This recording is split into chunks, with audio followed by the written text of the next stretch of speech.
রবীন্দ্রনাথ ঠাকুরের জীবনী মোটিভেশনাল ছোট গল্প। দুনিয়া শুধু তামাশা দেখে। এক বাড়িতে আগুন লেগে যায় এবং সবাই সেই আগুন নেভাতে থাকে। সেই বাড়িতে একটা পাখির বাসাও ছিল। সেই পাখিটা তার ঠোঁটে জল ভরে আগুনে ঢালতে শুরু করে। সে বারবার গিয়ে জল এনে আগুনে ঢেলে দিতে থাকে। একটা কাক এটা দেখছিল এবং সে পাখিটাকে বলল, এই যে পাগল, তুমি এই আগুন নিভানোর জন্য যতই চেষ্টা করো না কেন, এটা নিভবে না।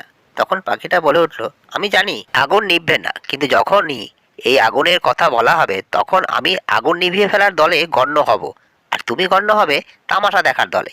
মোটিভেশনাল ছোট গল্প থেকে নীতিবাক্য।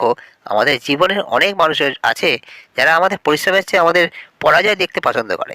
এই ধরনের লোকেদের শনাক্ত করা খুবই কঠিন নয়। তারা সেই লোক যারা তোমাকে প্রতিনিয়ত উপহাস করে।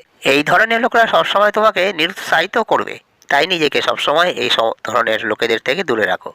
মনে রাখবে যে তুমি একা অনেক কিছু করতে পারো, শুধু নিজের উপর বিশ্বাস রাখা প্রয়োজন।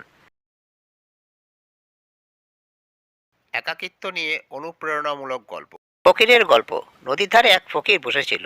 এক ব্যক্তি পাশ দিয়ে যাওয়ার সময় ফকিরকে জিজ্ঞেস করলো, কি করছেন এখানে বসে বসে?